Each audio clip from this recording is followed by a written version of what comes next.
Baik, assalamualaikum warahmatullahi wabarakatuh, teman-teman semuanya. Kembali lagi bersama saya Atef Fahrudin pada mata kuliah Sosial Media Spesialis. Ini merupakan materi tambahan atau materi pengayaan dalam rangka kita akan menghadapi UAS bentar lagi, dan saya rasa harus menyamakan persepsi dengan kelas lain yang mata kuliahnya sama, yaitu di mana kelas tersebut itu diampu oleh tim teaching. Jadi dosennya berbeda-beda tapi mata kuliahnya sama, maka harus memiliki kesamaan dalam materi apa saja yang disampaikan. Dan saya rasa materi ini adalah materi yang belum disampaikan kepada teman-teman semuanya. Baik, langsung saja. Hari ini kita akan membahas menguasai copywriting dalam konten media sosial. Ini adalah sebuah materi yang akan menjadi tips bagaimana caranya menguasai copywriting dalam konten media sosial, terutama konten-konten yang sedang dibuat oleh teman-teman saat ini dalam rangka memenuhi tugas-tugas di sosial media spesialis atau disingkat di mata kuliah SMS. Ya, nanti di akhir teman-teman tinggal mengumpulkan konten planningnya saja, dan saat ini ada beberapa minggu atau beberapa pekan lagi untuk membuat konten.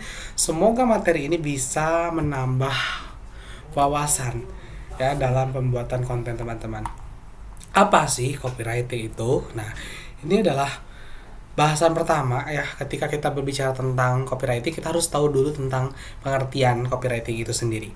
Copywriting adalah seni dan ilmu menulis teks yang menarik dan persuasif untuk mempengaruhi pembaca. Jadi kalau kita membuat sebuah iklan atau suatu promosi, itu harus ditulis melalui teks. Nah, teks yang bagaimana? Menarik dan persuasif. Persuasif ini mengajak tetapi tidak serasa mengajak, jadi tidak memaksa untuk mempengaruhi pembaca. Kemudian, teknik copywriting yang efektif itu bagaimana? Yaitu yang dapat meningkatkan keterlibatan dan konversi dalam konten media sosial. Konversi itu artinya setelah pembaca atau viewers atau penonton atau netizen merasa dirinya terlibat dalam iklan tersebut akan menghasilkan konversi nilai. Konversi nilai itu misalkan ada selling yang disebut nanti nilai akhir dari copywriting itu sendiri. Dan copywriting yang baik adalah copywriting yang menggunakan bahasa yang jelas dan sederhana dalam penulisannya. Untuk apa? Agar dapat membantu pesan tersebut tersampaikan dengan efektif kepada pembaca. Konten media sosial yang efektif.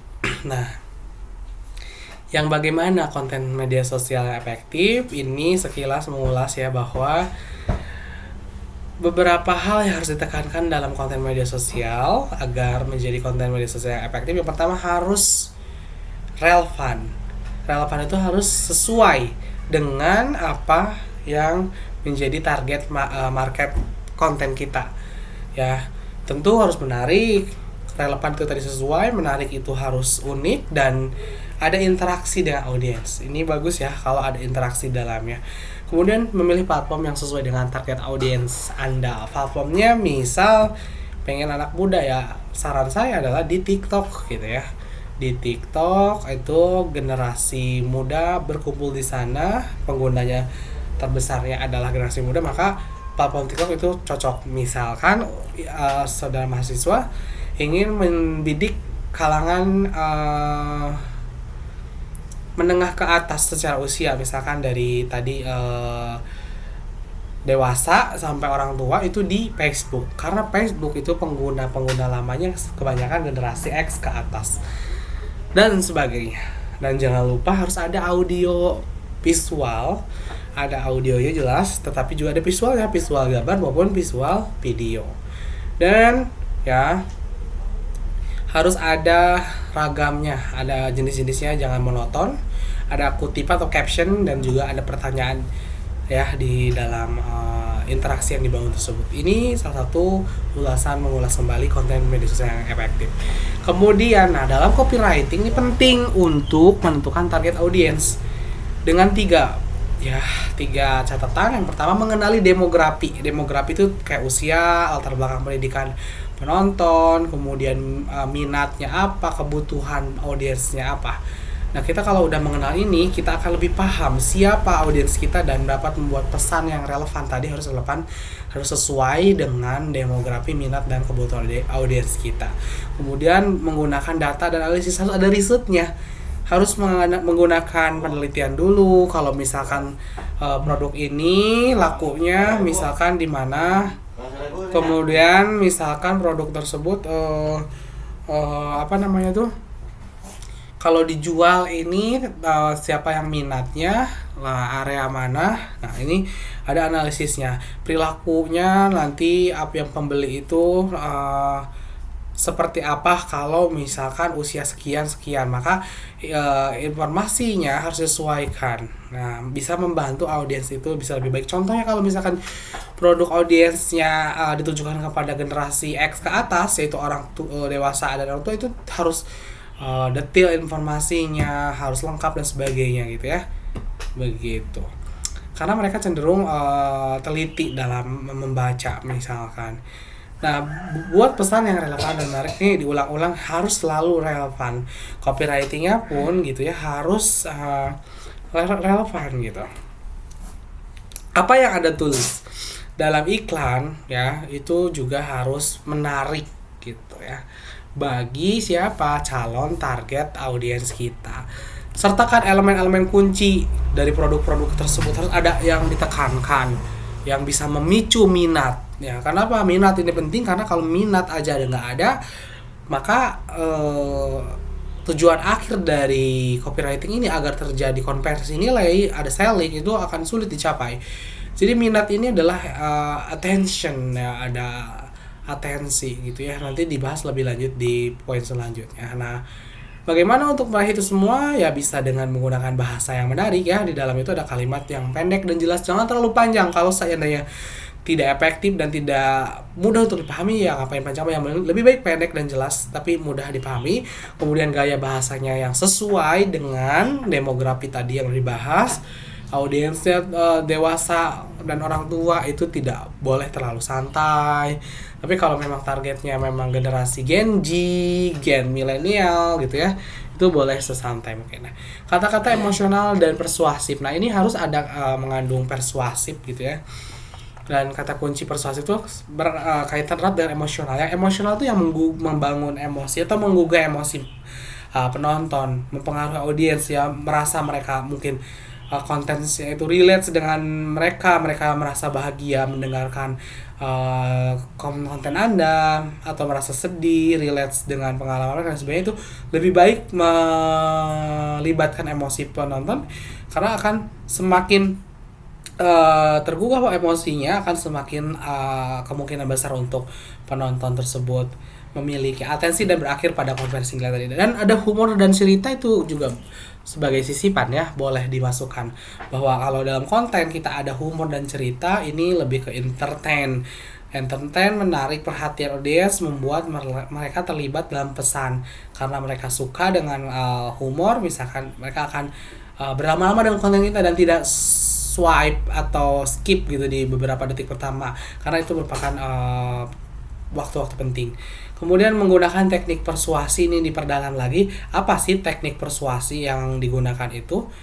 Biasanya kalau teknik persuasi itu ada menggunakan satu prinsip kebutuhan, jadi harus menyesuaikan dengan kebutuhan pembaca dalam copywriting. Jadi si copywriting, nanti teks yang kita tulis dalam iklan copywriting tersebut harus sesuai dengan kebutuhan yang diinginkan oleh target audiens. Ya, jangan sampai kita menjual produk yang memang tidak dibutuhkan. Makanya tadi balik lagi, harus riset kepada riset pasar, analisis data. Nah, itu akan nanti membuat prinsip kebutuhannya sesuai. Bukti sosial ada, ini social improvement, artinya itu harus ada bukti dari produk kita. Biasanya ini dibuktikan kalau di zaman sekarang itu dengan rating. Nah, rating dari review, rating itu kan review dari audiens yang sudah beli dan sudah membaca. Itu bisa juga masukkan testimoni gitu ya di konten kita gitu ya, dengan mewawancara orang yang sudah beli misalkan, atau ngasih capture cuplikan video pembuktian mereka tentang produk kita kalau konteksnya kita sedang menjual produk. Nah ini social improvement juga, social improvement maksud saya, bukan social improvement ya, bukti sosial. Keterbatasannya harus digunakan batasan ya teman-teman. Maksudnya keterbatasan itu kelangkaan. Jadi kita harus bilang bahwa produk kita itu langka gitu ya. Misalkan dan dalam konteks terbatas itu akan membuat mereka tergesa-gesa untuk membelinya sekarang. Misalkan gini, bayangkan produk ini cuman 10 ya, limited edition, dan bagi siapapun yang cepat dia akan mendapatkan produk limited edition ini. Nah, kalau ada kata-kata itu kan orang tidak terburu-buru untuk tergesa-gesa untuk membelinya, akan segera gitu. Hanya hari ini saja produk ini tinggal 100 biji lagi misalkan. Seperti itu biasanya digunakan oleh orang-orang yang copywriting yang digunakan dalam konten-konten TikTok yang sedang live itu. Mereka ketika membicarakan hal tersebut berarti copywritingnya bagus ya, menggunakan persuasi poin keterbatasan. Nah, otoritas nih membangun kepercayaan ya dan meyakinkan pembaca bisa menggunakan otoritas si penjual. Misalkan kalau kamu emang ahli di bidang itu, misalkan memang pegiat itu dan menjual hal yang berkaitan dengan hal itu akan lebih baik. Misalkan kamu adalah seorang fotografer dan konten kamu terkait fotografi, itu akan membangun kepercayaan. Keserbagunaan ya ini harus menekankan fungsi-fungsi dari produk yang dijual ya, itu memiliki banyak manfaatnya. Dan tentu yang terakhir harus meyakinkan. Optimalkan headline. Ya, gunakan kalimat pendek jelas untuk menarik perhatian pembaca, gunakan kata-kata yang kuat dan emosional, balik lagi bolak-balik ke poin-poin yang itu karena memang pada dasarnya sama-sama saja ya dan relevan dengan minat pembaca. Contoh, terungkap rahasia make up flawless dalam 60 detik. Ya, ini kan biasanya caption atau headline TikTok itu kayak gini-gini ya. Ada kata-kata yang menggugah minatnya. Ini siapa kira-kira targetnya? Targetnya adalah orang-orang yang suka make up, misalkan perempuan dan Gen Z atau generasi milenial. Kemudian yang kedua, contoh, ingin tahu cara membuat camilan yang sehat dan lezat? Swipe ke samping. Nah, ini kan biasanya gambar-gambar yang bisa di swipe.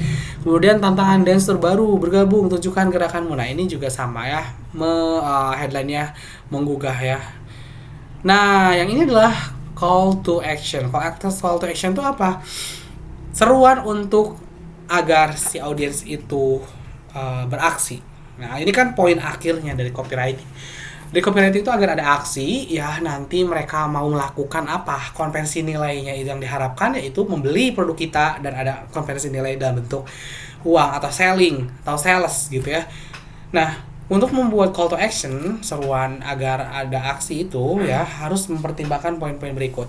Gunakan kata-kata yang kuat dan jelas untuk meminta pembaca melakukan tindakan tertentu.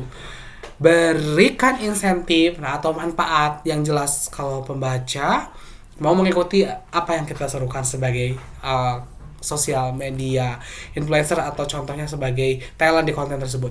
Dan juga CTA juga harus mudah diikuti ya, jangan yang rumit, jangan challenge yang membahayakan dan sebagainya. Dan ada tautan tombol yang jelas dan menarik, ini bisa pakai tautan ya kalau lebih real aksinya kalau ada link misalkan harus diklik ya, nomor 3 ini. Kemudian mengapa ini penting ya, karena ya elemen penting dalam copywriting itu mengambil tindakan tertentu gitu ya si audiensnya itu. Ini poin akhirnya. Jadi ada konvensi nilai tadi. Dan bisa memotivasi pembaca untuk melakukan tindakan seperti mengklik tautan, membeli produk dan mendaftar ke layanan. Ini contoh-contoh aksi yang nyata di dalam konversi nilai. Kemudian, nah ini contoh-contoh call to action. 1. Duet challenge. Ini tunjukkan gaya unikmu. 2. Berikan like jika kamu setuju dan bagikan pendapatmu di komentar. 3. Swipe ke kiri untuk melihat hasil akhirnya. Tag teman yang harus melihat ini. Gunakan suara ini untuk membuat video Anda sendiri dan beri tag kami. Jangan lupa tinggalkan komentar dengan pertanyaan atau saran untuk video selanjutnya. Atau juga ada orang yang suka bilang cek caption gitu ya. Nah, di captionnya kita akan melihat di caption lebih lama lagi. Sebenarnya kenapa cek caption itu agar kalau kita membaca captionnya si konten itu terus berputar. Nah, durasi pemutaran video itu bisa lebih lama gitu. Jadi nanti ada hitungan putarnya, view-nya gitu. Banyaklah contoh-contoh dari selain ini ya. Bisa klik link bio untuk tutorial lengkapnya dan sebagainya gitu. Ini contoh-contoh call to action. Teman-teman, nah ini ada sedikit tambahan ya, macam-macam formula copywriting. Ada AIDA, PAS, BAB. Attentions, interest, desire, actions, ini nih AIDA, dan PAS itu problem, agitate, solutions, dan BAB itu before, after, bridge. Dan kita bahas satu-satu ya. Nah, ini double nih. Nah, contoh ya, kan kita mau buat copywriting tentang poin ini nih ya.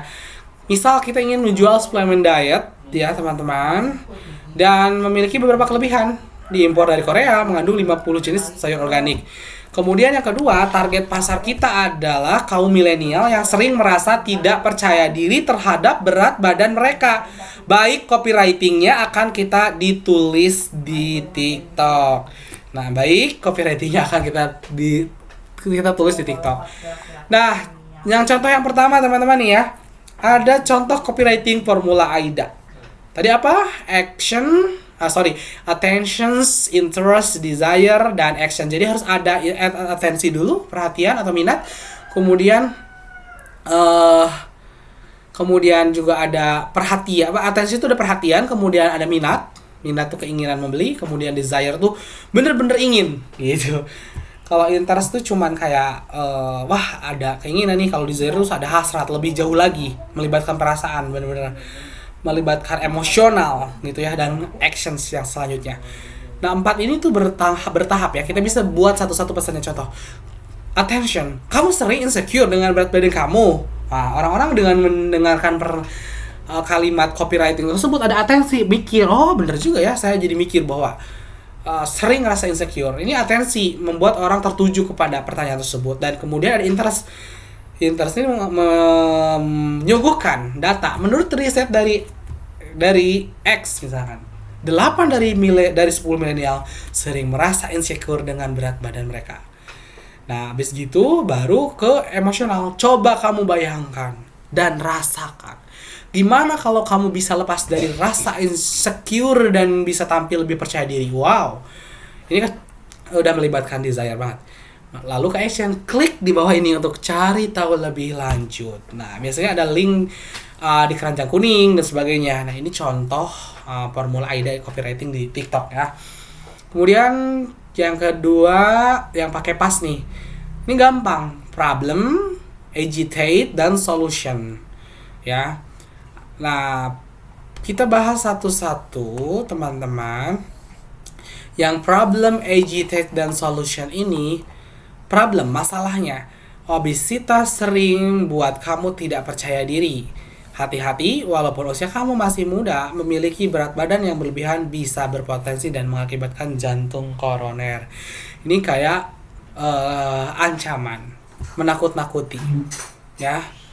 Ada masalah, kemudian ditakut-takuti, dan solusi ini seperti contoh di teknik persuasif yang ngomongin disrupt dan reframe, kalau teman-teman masih ingat ya. Tapi kita lanjutkan saja yang pas ini. P ya, masalah, A-nya menakut-nakuti, agitate, dan S-nya solution. Obesitas sering membuat kamu tidak percaya diri, benar. Problemnya itu kan, dan hati-hati loh, bisa membuat jantung koroner. Nah, ini menakutkan, dan solusinya adalah jangan khawatir, segera dapatkan solusinya dengan cara klik link bio di bawah ini atau link keranjang kuning gitu. Gampang ya. Yang pasannya yang terakhir yang BAB, before, after, bridge. Before itu sebelumnya, after itu sesudahnya, nanti ngasih proof, dan bridge itu nanti jembatannya atau solusinya apa. Bridge itu kan nanti bagaimana caranya untuk melakukan itu. Nah, before-nya ya, sudah mencoba. Nah, ini kita kayak membuat bayangan kepada audiens bahwa mereka tuh sebelumnya sudah ada effort untuk melakukan hal tersebut.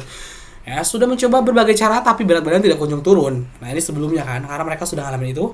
Bagaimana? Nah, afternya bikin sebuah bayangan bahwa setelah ya kita tawarkan sesuatu itu akan terdapat perubahan. Bagaimana kalau ada sebuah produk yang bisa membantu kamu untuk turun 3-10 kilo dalam waktu 2 minggu? Wow, ya. Yuk cari tahu selengkapnya dengan cara klik link di bawah ini atau klik keranjang kuning di bawah ini. Seperti itu teman-teman. Mungkin itu saja yang ingin saya sampaikan. Terima kasih atas segala perhatiannya. Semoga teman-teman semua bisa memahami apa yang saya sampaikan. Terima kasih. Assalamualaikum warahmatullahi wabarakatuh.